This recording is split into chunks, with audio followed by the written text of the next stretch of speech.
posting this webinar to our public website is to try and just send a link out just to folks, either put it in our Gulf Coast Prairie Google Drive or email it to folks. We'll have to figure that out later, but we wanted to record it for people who wouldn't be able to be on the call today. So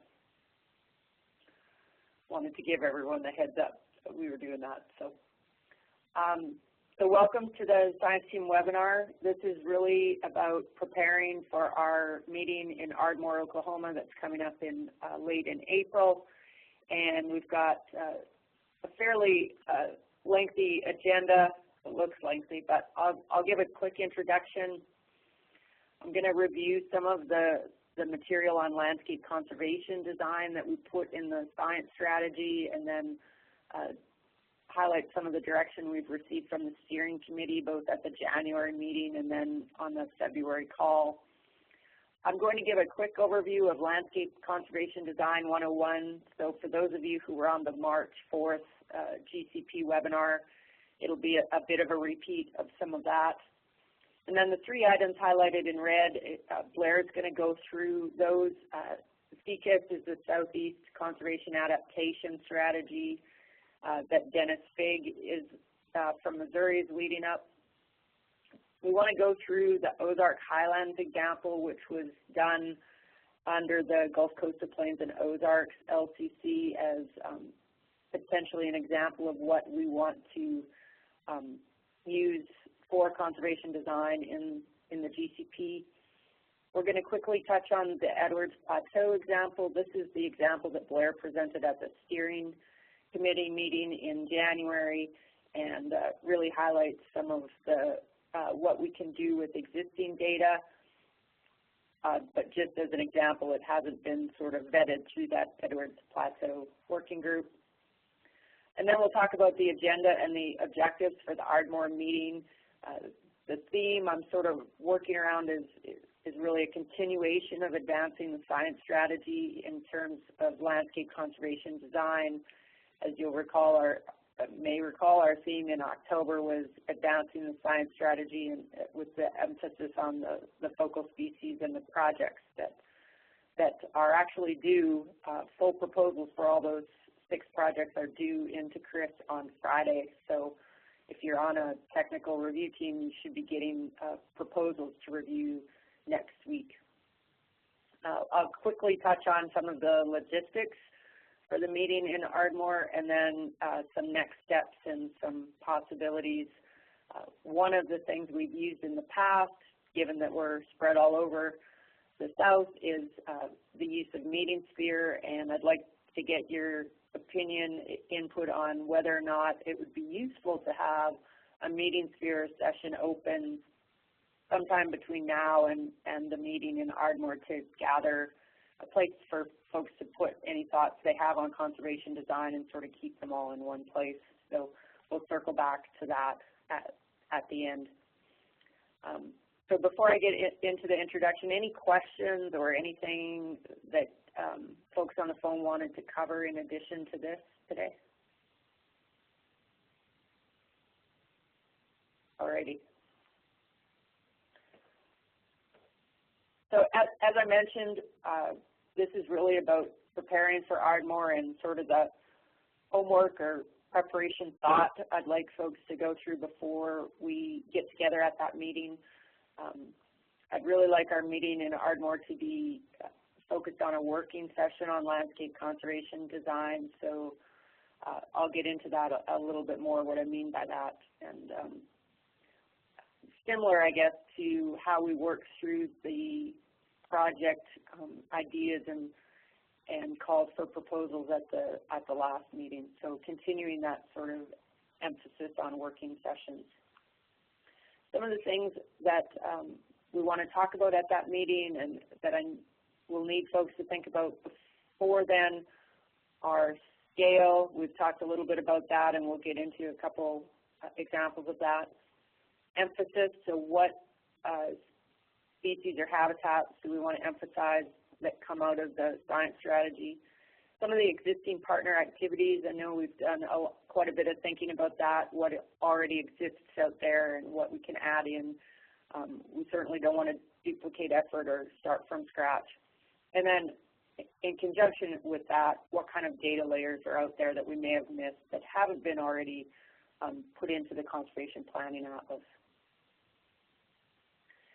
We're going to talk a little bit about striving towards the SECAS, the Southeast Conservation Adaptation Strategy, and then further to that, really looking at some coarse filter landscape conservation design options and some finer filters. So a coarse filter layer of the GCP as a whole will likely fulfill our SECAS obligation for October 2016, and Blair will get into that a little bit more. Whereas the fine filter, so looking more specifically at the Edwards Plateau or the Chenier Plain, those finer scales, that might be more useful for the partnership itself. So, and enable us to more specifically address those focal species needs that we've been working on so far.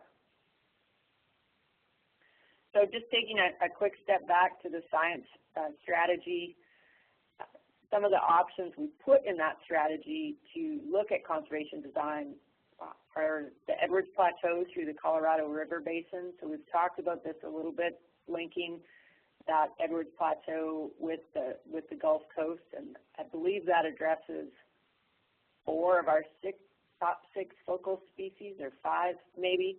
That's an option. Grasslands, some of you have been engaged in the existing grassland decision support tool effort and looking potentially at expanding that to other areas focused on grassland species. The Gulf Coast, since we wrote the science strategy, there's been a lot of activity on the Gulf Coast, including standing up the Gulf Restoration Program through the Fish and Wildlife Service, and then of course some of you have likely been engaged in some of the Restore Act proposals that are in the process of being developed or have been submitted already. So we should circle back to that idea. And then of course the aquatic systems and making sure that those systems are linked with the terrestrial systems so that we have a conservation design that includes both aspects. So just quickly touching on the direction from the steering committee from the January 15th notes, we were directed to work on the blueprint, and Blair will get into that a little bit, what that means, and plans to address this item prior to and during our April meeting. So they directed us to focus on landscape conservation design this year, I guess, in the foreseeable future. And then we talked about additional working groups, and specifically we've got the Edwards Plateau Working Group sort of in place, more or less, and we've got our next call for that working group set up for March 30th. And we'll circle back to the working group idea a little bit later, but one of the things that we talked about quite a bit at the steering committee meeting was additional working groups and how those would be set up, and also looking for partners to both participate in and lead those working groups. So keep that in mind kind of as we go through this in terms of opportunities to have folks from the science team lead those in some cases, or if there might be some other clear leadership person to do that. So if we go with the Chenier Plain, for example, or the Edwards, we've asked the partnership to help identify those people. And in some cases, the steering committee members from your respective organizations might be coming to you to do some of that, so if they haven't already done so. So just moving into Conservation Design 101. So conservation design is really a partnership-driven method to assess our current and future conditions. So what's that landscape look like now that we're interested in, and what do we want it to look like, and what are the stressors that are going to influence that? And then it it's coupled with a spatially explicit depiction of that. So that gets into some of the spatial products that Blair is going to show here in a few minutes. And then, given those two things, how do we provide management options for meeting those conditions? So if we want that landscape to look something different than it does now, what can we do to make that happen? So circling back to the SHC wheel, which we always come back to, as the partnership, landscape conservation design really puts together some of the efforts under biological planning and conservation design. So it really couples those two things. So it's a process of collaborative conservation, as I mentioned, defining conservation goals, establishing those targets. So in our case, we've identified focal species, some of which we have population objectives for that could be considered targets, some of which we need more research to identify those targets for things like quadrula, for example. And then describing the desired landscape conditions to support those objectives. So we have a population target of X, what do we need that habitat or landscape to look like? And that's combined with the products that I mentioned, the spatially explicit products that designate those priority areas, and that's really a key underpinning of SECAS, and then estimates the amount of action necessary to attain those objectives. And this gets to the specificity of what do you need to do, where do you need to do it, and how much of it you need to do. So these are all just examples of elements of conservation design, and there's lots going on, of course. There's lots of this material out there, and towards the end of the presentation I'll get into a little bit about what the role for the LCC is and the discussion from the steering committee. So as we all know, those of us who work in habitat conservation and species conservation, the value of land varies spatially. Site characteristics, so the condition of that habitat and the configuration, and all of that is linked to the focal species because individual species need different characteristics on the landscape. So all acres are not created equal. Depending on what you're looking at, you might have a species who's fine and does well in the landscape on the left, and you might have another one that doesn't do well there but needs that more connected landscape on the right. So as I mentioned, the specificity, conservation decisions should reflect specific actions, specific places to affect specific targets. So this gets to really what do we need to do. And just some examples: restoring coastal prairie and Cameron Parish to provide nesting habitat for mottled duck. Management like prescribed burning in Love County to promote herbaceous plants and reduce woody understories for bobwhite populations.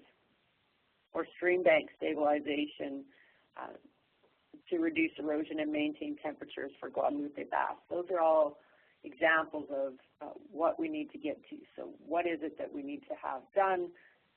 Where does it need to be done, and what do we hope to affect by that? So just a couple more examples. Some of you are familiar with or were engaged in the Whooping Crane project that Liz Smith led out of the International Crane Foundation. So that's an example of a layer that can go into conservation design. And what they looked at was the use index of those habitats used by whooping cranes in the Matagorda Bay area. So some of these elements already exist, or we've already undertaken projects to help inform landscape conservation design. So the appeal of it, why do we want to do this? It really enables us to be efficient and to optimize our resources. We all have to do more with less, and conservation design helps us identify those areas where you get your biggest return. A picture is worth 1,000 words. We've talked about this quite a bit at both the steering committee and the science team. show me a map, show me what it looks like, show me where you want to work. It also helps us articulate our shared vision and shared goals to other partners. And then working at scale. So can we incorporate broad scale factors in site scale decisions? And this gets to an important element of conservation design, which is the individuals being able to see themselves in the design, whether or not you're working in a few counties in central Texas or you're working on a national bobwhite conservation initiative. Can you see yourself in that design? And then, of course, we'll want to base all of this on the best science available so that it's transparent and defensible and replicable. So increasing efficiency, identifying places to pool resources. The partnership's really about looking at areas where the partners can agree to focus. Raising new money, especially, I guess it's important for all entities, not just NGOs anymore, but really about making that case for new investment in conservation, and having specific objectives and specific goals really helps you do that. Guiding infrastructure development, things like energy infrastructure. If you've got a good idea that a place is important for a number of species and you can demonstrate that, then you can make the case to have, go around that area or whatever it might be. Bringing that landscape perspective to local adaptation, so how do you fit again? And then locating places to work and actions to take after disasters, which of course along the Gulf especially, but in other areas is especially important for our LCC, I would say. Any questions before I get into scale dynamics? Am I going too fast or anything? No? All right. So one of the things I want folks to think about and want us to talk about when we get together in Ardmore is the scale. And this is adapted from some work that Chad Rittenhouse has been working on. And Blair and I attended a meeting of the Gulf Coastal Plains and Ozark staff in Memphis, I guess a couple weeks ago. And this is one of the things that we talked about there as well. So you've got spatial scale, at what scale do we want to work at, temporal scale, so what kind of management decisions are you making or what time frame are those management decisions being made for? The ecological scale, ecosystems, communities, habitats, and species. We tend to focus on habitats and species. At the LCC level, is that the right place? Are we missing something? Jurisdictional, you've got, of course, intergovernmental or international, national, state, and then more local scale for jurisdiction. And then managerial, so strategies, conservation opportunity areas, projects, and tasks. So these all can fit together, and this is really something that I want people to think about so that we can be somewhat consistent across the LCC when we talk about conservation design, and we're really clear on what scale we need to be working at for the partnership. Goals of the LCC I mentioned. Some of this comes out of the discussion we had at the steering committee meeting. Building a shared future for the vision. So in our case, we've got species objectives and habitat objectives that feed into that. And then enabling the partners to reach that vision. So where are you investing now as a partner? What's your return on investment? Have you been able to assess that and the network condition of that? Where else could we invest? So if you had additional funding, where would your next best place be? What are the risks of going to that next best place? So that gets to things like future conditions such as sea level rise or urbanization that we look at as those sort of big scale stressors. And then if we've identified that risk, how do we address it, or can we address it? And then there's lots of linkages, of course, through the partners that are formally engaged in the LCC, partners that are not formally engaged in the LCC, the adjacent LCC. So this gets to one of the things I've been focusing on is working more closely with the Gulf Coastal Plains and Ozarks LCC, and hence the example you're going to see later on the Ozark Highlands.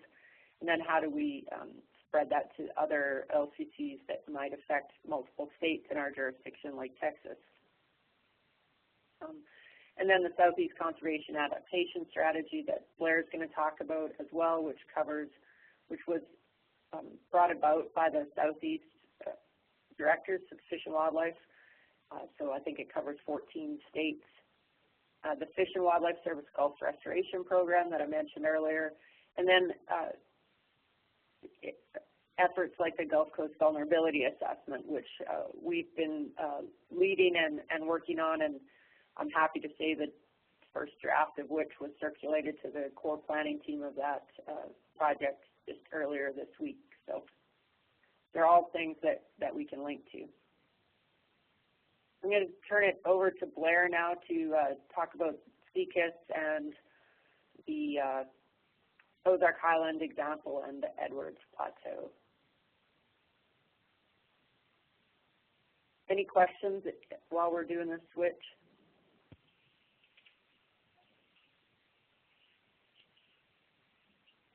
Can you see my screen? Thanks, Blair. Okay. So I'm going to really briefly go over SECAS, or the Southeast Conservation Adaptation Strategy. So we take SECAS, the Gulf Coast Prairie is part of SECAS. These are the SEAFWA states that are associated with all the associated LCCs. All right, so what is SECAS? It's a shared long-term vision for lands and waters that sustain fish and wildlife populations and improve human quality of life in the Southeast and the Caribbean. This idea was brought about by both SEAFWA, the Southeast Association of Fish and Wildlife Agencies, so those state agencies, as well as SNRLAG, which is the Southeast Natural Resource Leadership Group, which are all the federal agencies, and they don't necessarily need to be conservation agencies, so folks like DOT are part of SNRLAG. It is comprised of the Southeast and South Central Climate Science Centers, as well as, can y'all see my pointer? The Gulf Coast Prairie LCC, Gulf Coastal Plains and Ozarks, Appalachian, South Atlantic, Peninsular Florida, and the Caribbean. That's down here on the right. So how are we doing SECAS? So each LCC will establish shared objectives. They will assess the future state of those objectives, create a spatially explicit plan to achieve those objectives, develop tools to facilitate that collective action, and try to stitch together those plans across each of the LCCs. Each LCC can do their own, can address these things in their own way. They just want to make sure that there's some sort of cohesiveness across those LCC boundaries. So we have been charged as a part of SECAS to create a first iteration of a 2016 Southeast Conservation Landscape Blueprint by October of 2016, so by the end of the next fiscal year. And so at the last SEAFWA conference last October, this was the map of the current state of the blueprint for the Southeast, or the Southeastern LCCs. This is definitely a work in progress. It's a work in progress for every LCC is a part of this effort. But you can kind of see, and this is a very busy map, I appreciate that, of what has been labeled as priority areas within each of the LCCs for 2016. So that's all I have on SECAS. Does anybody have any questions on SECAS? Hey Blair, it's Mike. I have a lot of questions. Yeah. Okay. Go back to the slide. I know that was a pretty quick overview, but yes. Are you going to be giving more details on this in Ardmore? We haven't, I guess, discussed that yet, but we could potentially. Well, I wasn't sure if the agenda that we were shown early on was an agenda for this call or for an agenda for Ardmore or some combination of the two. So the agenda that I showed early on was the agenda for the call. We're going to get into the agenda for Ardmore at the end of the call. Okay. Yeah. Well, but your question about SECAS is, yeah, I guess we were a little unsure how much to get into that on the call today because it is so much bigger and complicated, but we want to also demonstrate that what we do for conservation design in the GCP will feed into that. Yeah. Okay. So then, whether you want us to be conversant in SECAS or, understand it, yeah, I guess the degree to which we need to understand it or be conversant in it would dictate whether or not it needs to be discussed in Ardmore. And I don't know the answer to that first question. Yeah, I think that's something I guess we've had more emphasis on SECAS at the steering committee level, but we can look at providing a more complete overview of that sort of and what's been done to date. And now that there is a specified SECAS coordinator in Dennis Bigg, we can maybe use some of his material to better give that overview at Ardmore. So I'll jot that down and we can circle back to that at the end of this call. Okay. Thank you. And just to make things more complicated, at the steering committee, when we talked about SECAS several times, I still don't understand why we were talking about it or what the ask was from us other than to do what we do normally, and that would feed into this larger SECAS effort.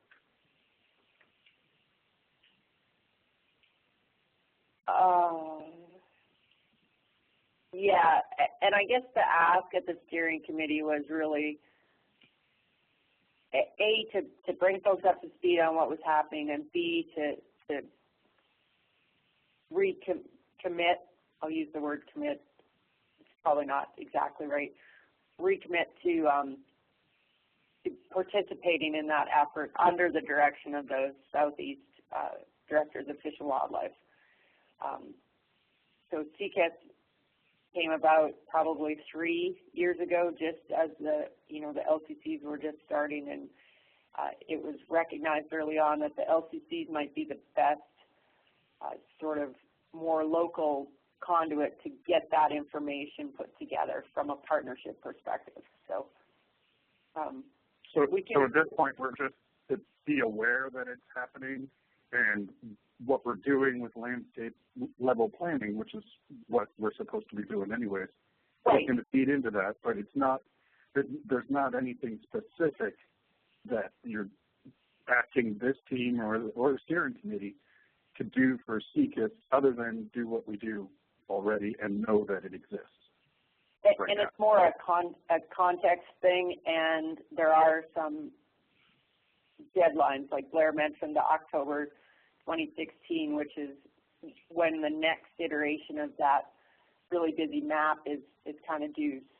So what we do, especially at a coarse filter landscape conservation design, we've got some urgency, so to speak. I think that urgency would still exist even if SECAS did it, but there is a time frame that we're working towards.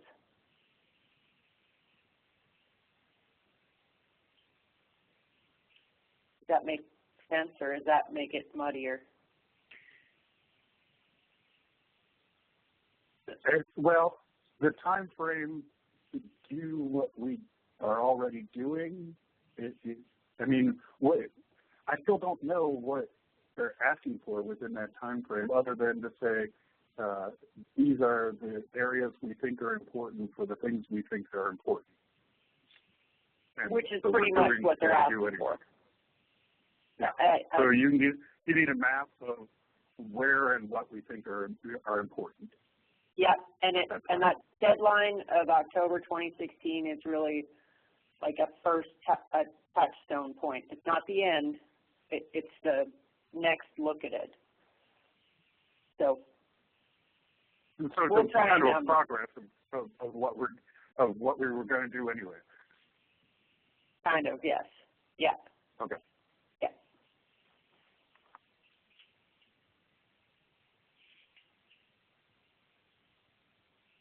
So, Okay. Blair, let's go into the Ozarks example then. Thanks.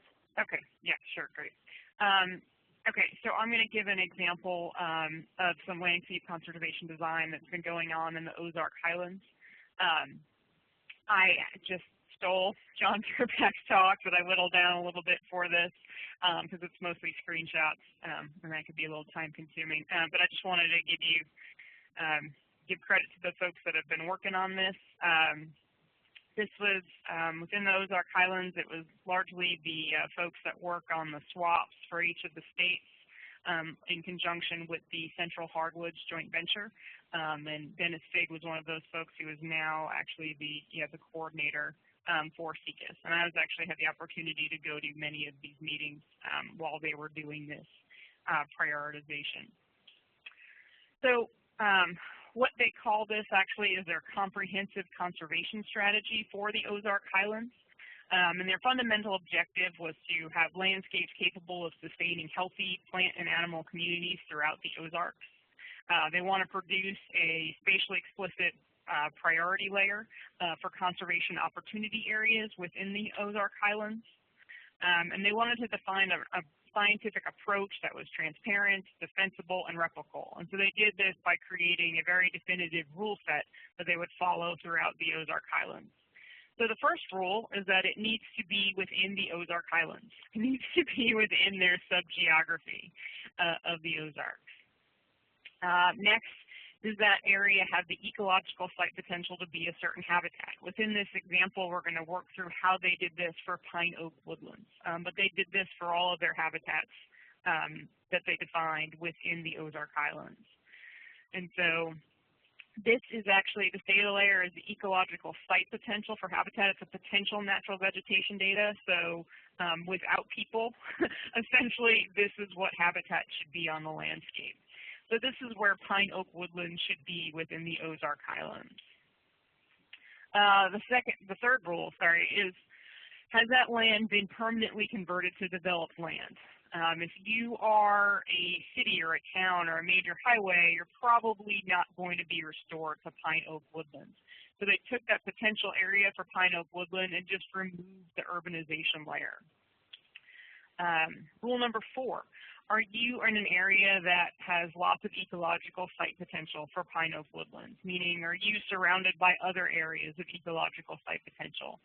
So the planning unit they decided to use for this was catchment. Catchment is pretty much a watershed that's about a couple of hundred acres. And so they just estimated the percentage of potential pine oak woodland within each of these catchments, and they broke them down into classes and then ranked them. These classes might seem fairly arbitrary, but there was a lot of thought and effort that went into these actual breakdowns of these percentages. 5, the 80 to 100% is the highest priority, and it got the highest score, signifying the highest priority. The next rule, are you in an area with a lot of repurposed land? The idea here is that areas that are in agriculture would be much more harder to bring back to the native habitat as opposed to another area that just needs some more restoration, or just management practices. So these areas here in yellow are the essentially cropland within the Ozark Highlands. And then what they did was just calculate the percentage of that of that repurposed land within each of the catchments, broke them down into size classes, and ranked them. Here, the highest ranking went to those areas with the least amount of agricultural land. They took these 2 catchment layers and their values and added them together. They got a range of scores essentially between 1 and 9, where 9 would be the highest priority, meaning it has the most amount of potential and the least amount of agricultural land, and then mapped those. And so that's what this looks like throughout the Ozark Highlands. The areas in red have 0, the dark green areas are the highest priorities, or the 9. It's a lot of area within the Ozark Highlands, and so they're thinking of ways to whittle this down just a little bit more. So I skipped a little bit here, but this is where it's breaking down of how much of each of these habitats are out there. How much of these high priority catchments are out there. So to whittle that down a little bit further and give a little bit more prioritization, their next rule was, are you a high priority area that's on existing conservation land? So they mapped out the areas that were in a conservation land and gave another point to those areas. So they would be a higher priority if they're already in conservation. All right, next one. Are you a high priority area that supports the target species of interest? And so the whippoorwill, this is one of their priority species. And this is eBird data, and these are numbers of eBird encounter. I'm sorry, of whippoorwill encounters. So they overlaid those with their priority habitats and gave those catchments that were in high areas of occurrence another priority count number. So these are a higher priority. Lastly, if you're a high priority area, are you likely to remain so in the future? So if you remember before, we looked at current urbanization and we pulled out those layers. But we're now looking at the sleuth urbanization layer from 2060 and seeing how that overlays with our priority areas. Are these really a priority if they're most likely to be gone in about 40 years or 50 years? And so those were pulled out there. So this is the entire rule set that they used. And then and they did this for each terrestrial habitat system they had within the Ozark Highlands. They summed all those together and they get this map with a ton of green. And so what do you do with all this green? Is this really helping us to make decisions on the landscape? So what they did here was looking at some of the population objectives that they had for within the Ozark Highlands. The central hardwoods has population objectives for many of these priority bird species in their landscape, and those have been translated into habitat objectives for each of these habitat types within the Ozark Highlands. So they have values for each of these. Now, and what the rest of this table is looking at, so priority 12 is the highest priority catchments or areas. Priority 11 plus just means the top 2 priority classes, top 3 priority classes, top 4 priority classes. So if you look at this and you get all these top 4 priority classes for the whole area, you're getting a whole lot more acres than what they say that they're needing. They want about 3.5 million. And they're getting close to 11. So what they did was look to see where in these priority levels did each of these habitats fit. So for savanna, they want about 150,000 acres, and so they're going to need at least all top 4 priority areas. But for pine oak woodland, they only need about the top 2 priority areas in order to reach that 56,000 goal. And so what they did was pull those out by each habitat to get a map that went from this down to this. That is still a lot of green, but it's definitely narrowing down and focusing where these priority areas are. And they're also being driven by the habitat objectives that have been defined within that geography. And that is it for that one. Does anyone have any questions on Ozark Highlands while I switch over? Hey Blair, this is Mike. Yes.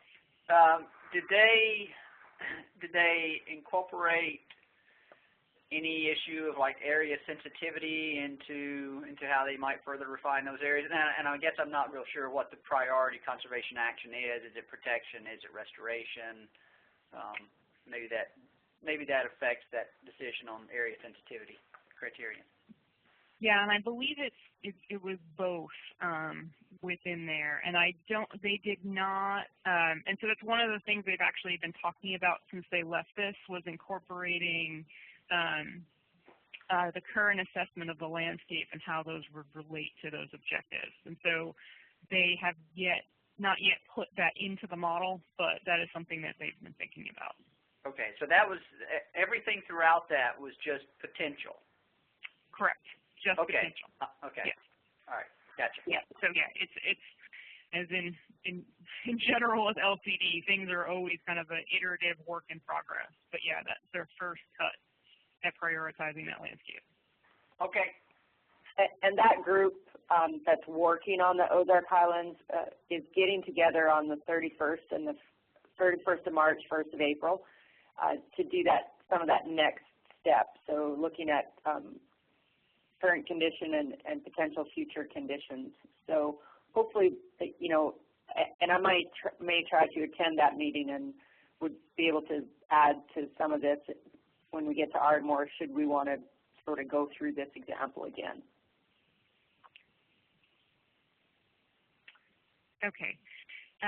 So what I did here was I pretty much took a simplified version of the rule set they used in the Ozark Highlands and tried to apply it to the Edwards Plateau. I did this really just to kind of help us to start thinking about what kind of rule set we potentially want within our geography, and if this is the type of thing that would be useful for us and informative to us.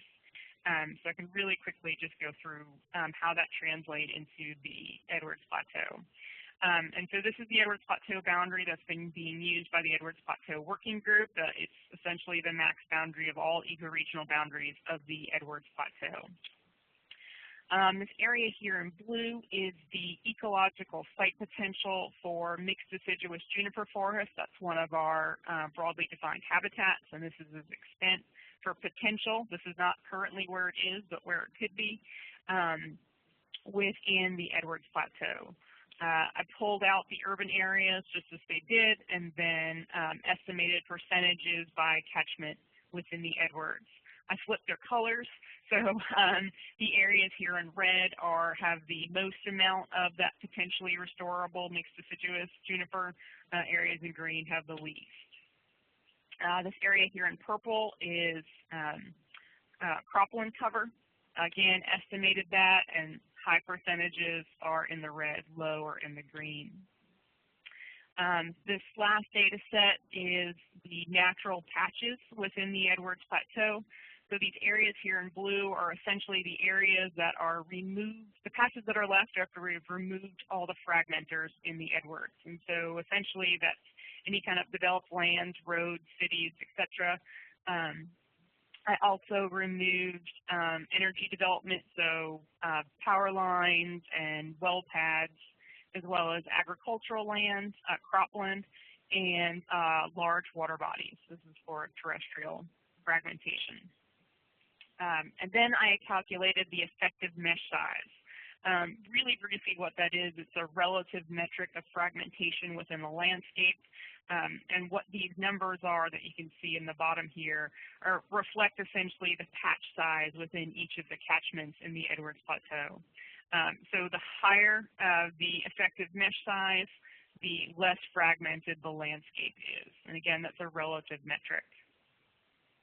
I gave some arbitrary ranking scores. Some I took from Edwards, some I took from the Ozarks. Some I just kind of broke down myself and ranked out high priorities of areas with more restorable land, high priority areas with less cultivated crops, and a higher priority, excuse me, to areas that were less fragmented to give a more to add an idea of the general landscape surrounding each of those areas, and then ranked them together. And so the areas, again, in red with the higher values are higher priorities based on this rule set, and green are the lower. And so really what I'm trying to show here is just try to, the idea of using a straight-up rule set and decision tree that can help create transparency and prioritization in our decisions. Things that are easy for folks to follow. It usually helps with buy-in, and but yet also provides a stable framework. But the rules in this system, so I am not saying these are the rules that we should use within the Edwards, or if we need to do it at the Edwards level or at a different level. That needs to be decided by the partners and experts on the landscape, by the science team, to decide things like, is this the appropriate scale? Are these the appropriate rules? How do we break down these classes? what's the appropriate scale. And so that should be left up to the experts within the field. And so I can flip that back over to you now, Cynthia, unless anybody has any questions.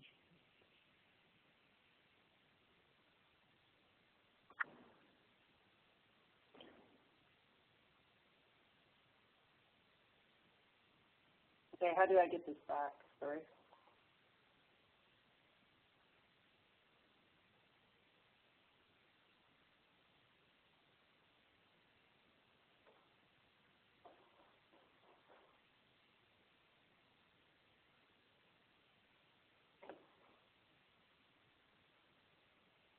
All right.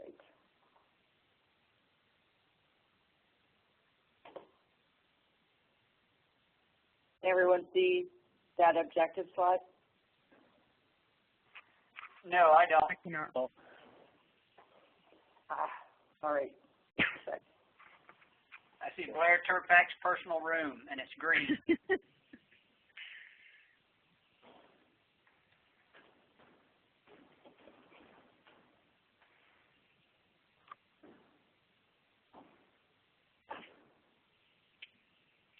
All right, now you can see my horribly uncluttered desktop. Looks better than mine. Okay. Now I can't get my PowerPoint to come up.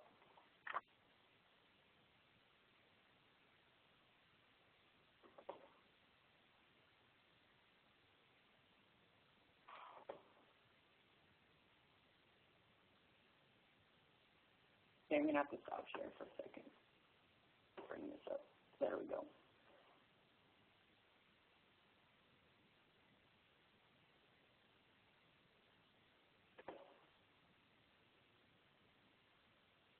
There we go. All right, now can you see the slide? Yeah. Okay, sorry about that. All right, so what I wanted to get into next are really thinking about some objectives or things for you guys to think about prior to when we get to Ardmore. Intent being that when we get together face-to-face, we have time to actually work through some of this stuff. So I guess I would ask for homework, so to speak, that every one of us think about and come prepared to discuss what we think is the optimal scale at which to do this. So we've tossed around ideas like the 4 ecoregions within the LCC, so the Edwards, the Tamaloop and Brushlands, the Oaks and Prairies, and the Gulf Coast. That's one option. We've also talked about finer scale options like the Chenier Plain. And then for SECAS, as we mentioned, that really coarse sort of stitching whatever it is we do at a finer scale together so that we have an overview of priorities at the LCC level. That's really what the SECAS effort is looking for. So that's one of the things we need to think about and be ready to discuss at that point in time. And just to reiterate, what the steering committee wants is they want us to sort of sketch out recommendations and a process for moving forward with this in the LCC. Also, to be thinking about our shared vision. So what is it that we want to focus on, accomplish? This gets back to things like the priority or the focal species that we've identified. So what is it that the LCC partnership wants to clearly articulate in that shared vision?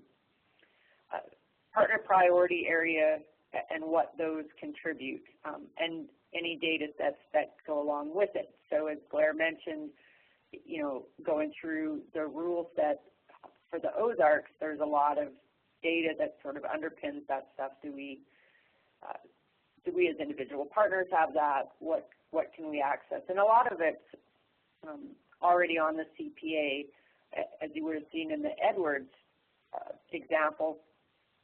That was using information that was fairly readily available. So is there more? And then the current condition of that geography and at which scale. So if we move into ecological assessments, what kind of conditions do we want to look at, and again, what scale do we want to do that at. Secondly, we need to identify people to participate. This was emphasized last year as we were adding to or expanding and having new members come onto the science team. And the steering committee really wanted to emphasize that the science team is the nucleus of the science arm of this partnership, but there's a lot of expertise out there that we should try to tap into. So who should participate in these efforts given their local knowledge of the area or their technical expertise? Who are those folks? And as I mentioned earlier, we're looking for working group leads and participants to help drive that. And then sketching out the approach to landscape conservation design. If I can get I'll show in a minute an example of what I mean by that, but I want folks to sort of be thinking about that in terms of design efforts or conservation planning efforts you've done at your own organization and how we can sort of take that to the partnership level. So getting to objectives in Ardmore, I really want to try and utilize that time to work through what those rule sets are, and outline what we think is important as that first step. So in the Ozark Highlands, Blair went through a series of like 9 rules. Are those a good first starting place for us? What else would we want to look at? We've got things like sea level rise, urbanization models, those kinds of things as well. We want to try to assimilate that existing information and partner actions. So this got to a lot of the early discussions in the Edwards Plateau. Where are you working now? And just trying to get those areas identified on a map so we have that. That was also a key discussion in some of the grassland decision support tool workshops, especially in the North Texas, Oklahoma areas when we first started that project. We want to identify any additional gaps. Some will be filled by projects underway, for example, population objectives. We recognized early on we don't have enough information to do a population objective for Quadrula, so what do we need to know in order to help define those population objectives? In other cases, like the avian species that are covered by population objectives already identified through the joint venture, we've got that information and can proceed with it. And then, of course, we want to prepare material for the steering committee to review. Both prior to the June steering committee meeting, I want to be able to go to that meeting and demonstrate progress on this. So I'd really like to aim for some discussion on at the May conference call on what we completed in Ardmore and what our preliminary recommendations for proceeding are. Hey, Cynthia? Yes. Before you go forward to something else, just a question.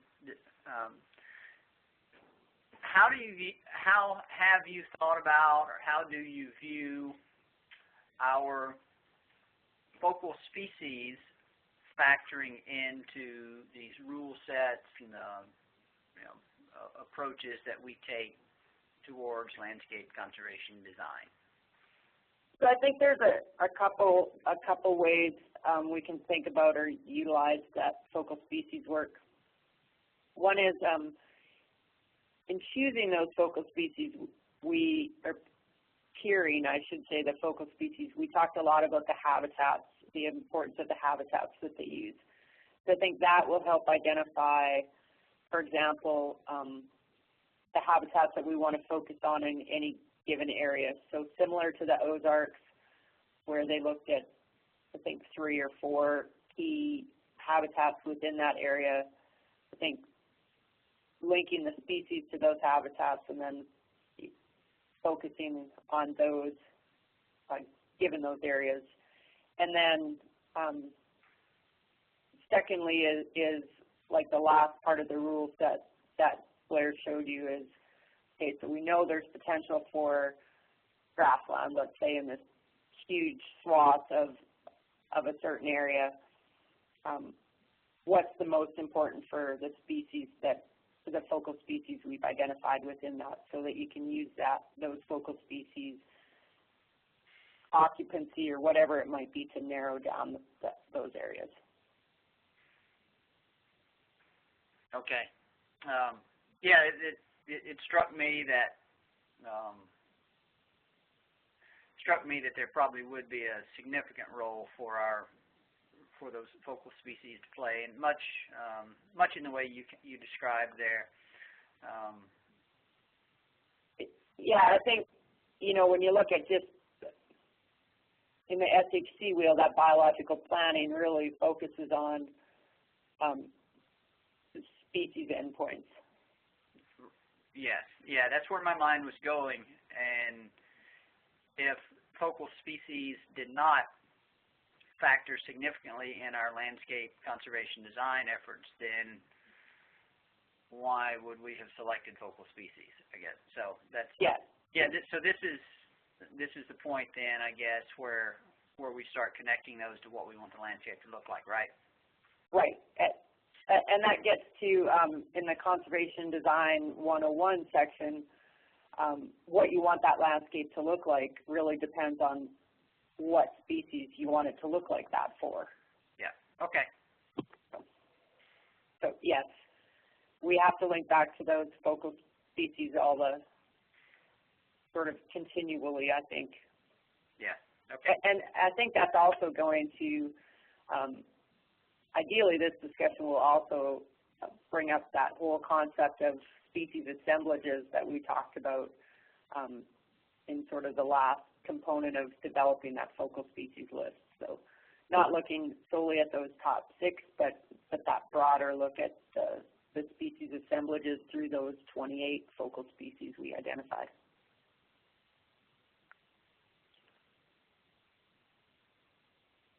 So just to touch on the agenda for Ardmore, this is a bit shorter meeting just because of the Monday travel day.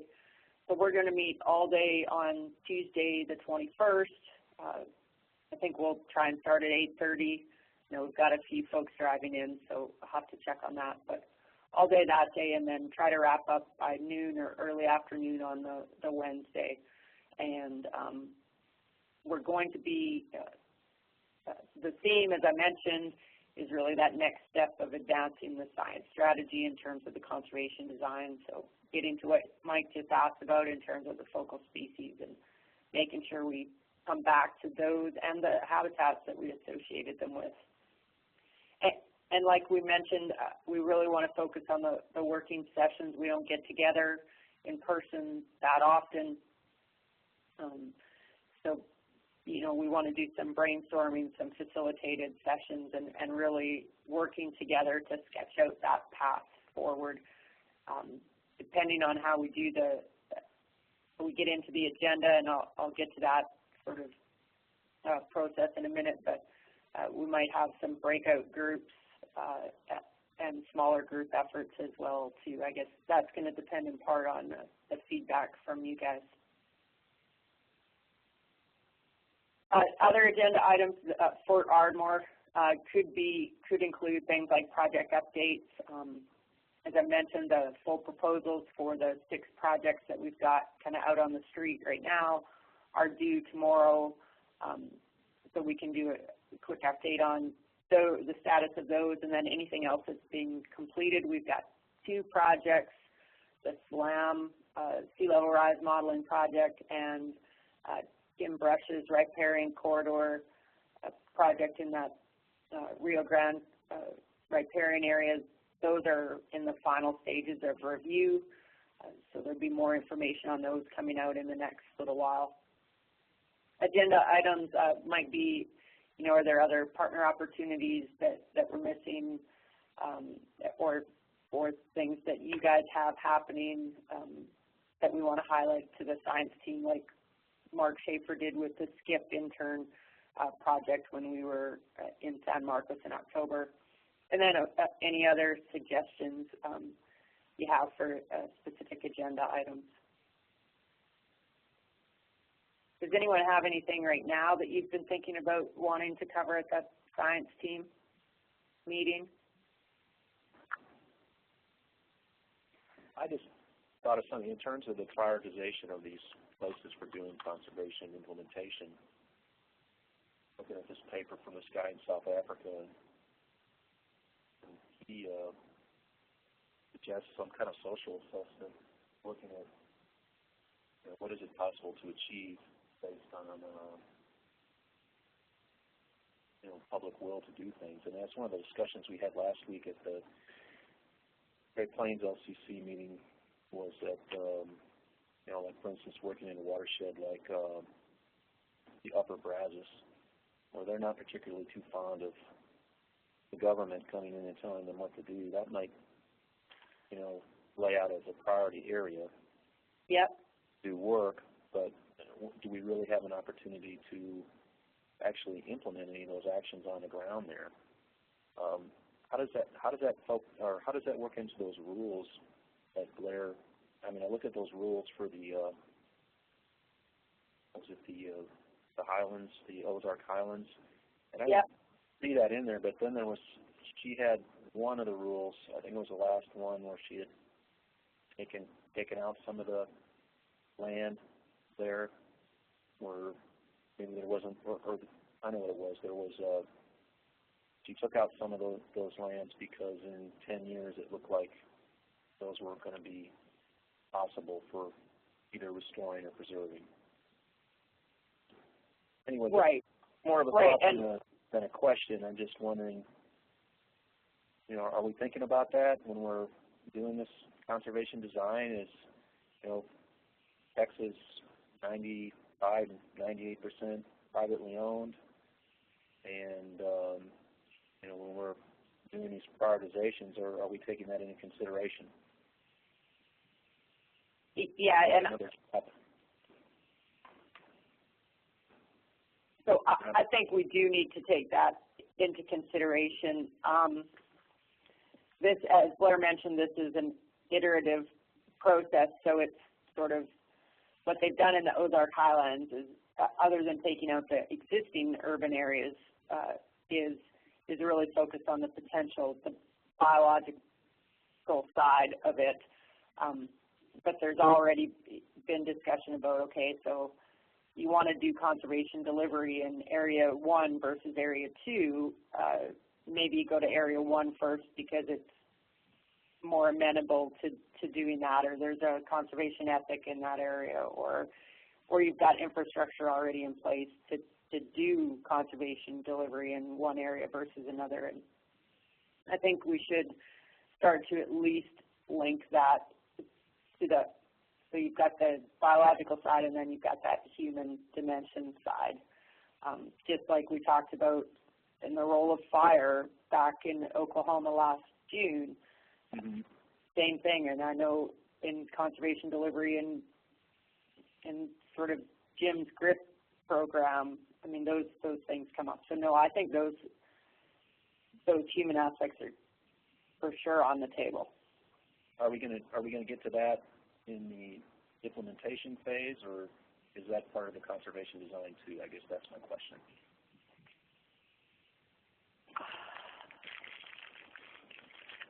Yeah, that's a good question. I guess it really is more in the implementation, the delivery phase, but I don't see why, especially if there's data available, why we wouldn't try to build it into the conservation design, like additional rules at the end, or I don't know what the language necessarily would be, other factors to consider or something, so that it makes that link between what's possible for conservation and what's probable for conservation, so that you put your delivery emphasis where you have the highest probability of being successful. Right. So, yeah, I think we should. Do I know if we're going to get that far at the discussion at Ardmore? I'm not sure, but I don't think we should lose that thought for sure. Okay. I just thought I'd bring it up. No, that's a good question, because you want to be efficient and effective. You go to where your highest probability of success is, both on the biologic side and the human side. Yeah, I think it's a lot easier to work on public lands, but unfortunately we have very little of that here, so we have to somehow, not only prioritize the areas in terms of biological potential, but also the human or the public will to actually implement some of the practices to do things, and I think that's going to be a big issue. And then that gets to things like, so if I want a landowner to do a certain practice, we need to understand what the benefit for doing that is to that landowner. So you can talk about not only the benefit to a species or grassland ecosystem, for example, but to them and the things that they're interested in. I mean, we were talking about, on Upper Brazos last week, one of the big issues is fragmentation due to dams, and in order to improve the abundance or increase the abundance of these two shiners that are up there that are endangered, we likely have to take out some dams. I'm not exactly quite sure how that's going to go over with private landowners up there that use the dams to back up water during times of drought so that they can water their cattle. A lot of the property up there along the Upper Brazos too is working ranch land. And but I guess my point is, and then I'll shut up, is that we don't want to step into a situation where it's a high priority for doing work for a particular species in the area, but we have absolutely no or little chance of implementing those conservation practices in the area because people won't let us. So that's it. No, I agree. Hey, Cynthia, it's Ryan. I'm going to ask a question. I'll make a comment real quick, and then I'm going to I'll still be on, but I'm going to have to get in the car. Okay. But is there, we have, the science team's been given some direction for the, from the steering committee to do conservation design. And I'll just withhold my standard comments on whether I feel like that's the best role for an LCC to be doing. But my question is, have you guys given any thought to, instead of doing this in a way that produces just another prioritization, which maybe it might be somewhat unique in the different partners that are involved this time and a little bit different scale, but, instead of having a single product that involves our particular take on things like what Steve's talking about, they're doing this in a way that the product is actually a tool that can be used to factor in all these different things we're throwing about, the types of things that Blair's presentations have shown, the types of things that the Everest Plateau group's talking about, information that may come from the local species, different ways of layering in socioeconomic stuff, and have the product be a tool and a process instead of a standard snapshot set of priorities that, all due respect, I've been doing this for 20 years and seen these efforts come and go, and there's been no one that's been picked up and used by as broad a group as the people doing the product thought it would be used by. Whereas as a tool, which is really, I think, a better fit for the work of LCCs, could have a lot more value and could be could be picked up and used by a lot more types of folks we're trying to get to, I think. Yep. So I would say that, yes, we've thought about sort of the use of it in terms of a set of tools or a set of products or rule sets that you could, you know, customize for TNC versus Ducks Unlimited, let's say, right? Because you've got, but you would still have that basic, I'll call it basic, but maybe base set of layers that also enable you to link, to identify how your actions are helping to achieve the goals of the partnership as well as your own. You might have a different piece of it, let's say, than another state agency or another NGO.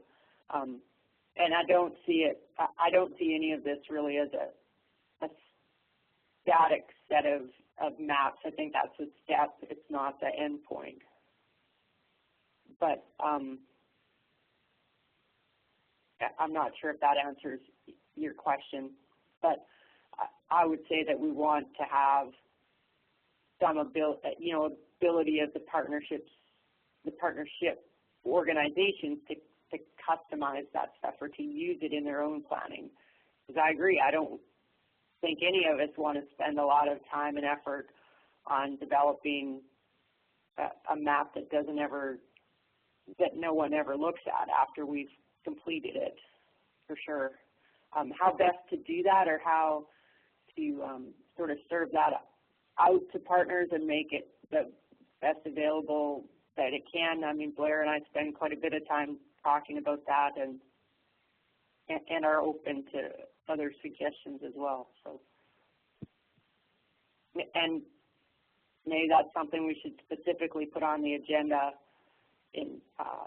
for Ardmore in terms of what do you think about in terms of end products. What do you want to see? What would you use? What could you encourage other partners to use who haven't necessarily been engaged in the development of it, but it will certainly be of use to them in their planning efforts, or we think it would be. Does that make sense?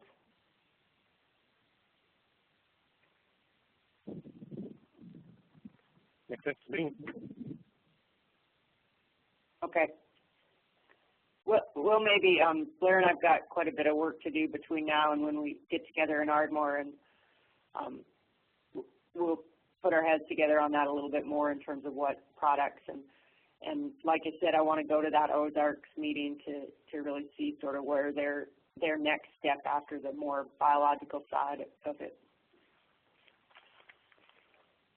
But yeah, that's a good question. I just wanted to highlight a couple things. Logistics for the meeting in Ardmore. We're meeting at the Noble Foundation. We did have a double booking that we just found out about the other day. So Chad's got his folks looking at some hotel options in Ardmore, so look for some information coming on that. The meeting facilities at the foundation are still available, but the actual accommodations had already been booked. There's a potential, Monday is essentially a travel day for most folks, but we could, if there's going to be enough folks sort of arriving late afternoon, early evening on Monday, there could possibly, we could put together a social on Monday evening. And then we want to do that on Tuesday evening as well. And there might be an opportunity on Tuesday evening, late afternoon evening, to tour some of the facility there as well. Like I said earlier, we're going to start at 8:30 on the 21st, unless I get a lot of pushback on that. I'll send the first draft of the agenda out within the week, so folks have a better idea of kind of start times, end times, especially if for people who are booking flights. I'm not sure if anyone's going to be flying into this meeting or not, but I'll get that out as soon as we can. On conservation design, there's a lot of material out on conservation design right now. But this Griffin Group site was put together to facilitate some of the LCC discussion on conservation design. It's effectively managed by Rob Campoloni, and they've got some material on there, and they're doing a webinar series. So the next one is April 1st, looking at processes, frameworks, and principles in conservation design. So I've got the information here. I can send that out in an email as well in case folks are interested in doing some more background looking at conservation design before we get together. Hey, Cynthia? Yeah. With the change in the meeting for Noble, Noble was going to donate the housing for everyone there, because they've done for us for the management board meeting, but because of the double booking, now everyone's going to be paying for their own hotel, and is that what's happening now? As far as I know, yes. Okay. I've only talked to Chad briefly. So you're right on both. They were going to donate it as part of their contribution to the partnership, but now that, yeah, the double booking sort of mixed that up. So I'm working under the assumption that everyone's going to have to cover their own accommodations. Which is disappointing in a way, but expected because, you know, that's what we normally do. And if it's a hardship for anybody, should probably give some feedback to, you know, yes. If that's going to be an issue, I get asked folks to call me. I mean, Chad and I talked the other day about trying to reschedule the meeting so that we could have the entire facility, but it took a long time to get those 2 days on everyone's calendar, so I was reluctant to do that, to try and reschedule it. And the hotels in Ardmore aren't that far away. It's a couple miles off the highway to get to Noble Foundation. Their facilities are excellent. It's really nice staying there, but it's kind of a luxury that would have been nice, but maybe next time. They're really generous with that, and you know, it's good and it's bad. Yeah, I know it. And they still want to be involved. Yes, and I could have, we could have tried to reschedule, but like I said, I was hesitant to do that because everyone's calendar, when we talked about it the first time, was a mess. And they only get worse as we get closer to the day. Now, Chad is working on a hotel that he uses quite a bit for meetings that are out there, so it's close, and hopefully I should have some information on that to circulate later today. And if anyone is really limited, maybe we can work it out so Ken G can loan your room because he lives there. That's right, yep. Yeah. But I don't want to stay with Ken either. Hey, Cynthia, I haven't done a lot of looking yet or planning with regard to transportation, you know, getting there. If a person were to fly there, what's the nearest airport? So Ardmore is 90 minutes from Dallas and 90 minutes from Oklahoma City. Okay. So if you're flying from Lafayette, you can fly direct to Dallas. Yeah. You don't want to have to deal with DFW. You could take a connection to Oklahoma City. Okay. Flying into Dallas is, well, I don't know. I find it somewhat challenging rental car wise and stuff, whereas Oklahoma City is easy. But yeah, it's pretty much in the middle of those two centers. Okay, yeah, I'm looking at it now. So, okay. I didn't know if it was closer, a little municipal airport or anything, you know, that would be recommended. I don't think so. Jim, do you? No, Dallas or Oklahoma City would be your choices. If you fly into Dallas, you'll go past that giant casino on the border where lots of people fly into Dallas just to go to that casino and take a taxi from the airport to the casino. So if you can afford that. Yeah, maybe that's a shuttle bus and we could just pick people up at the casino. Yeah. just thinking. Yeah, that casino is quite the spectacle, I'll say. Okay. All right, I'll figure something out. Okay.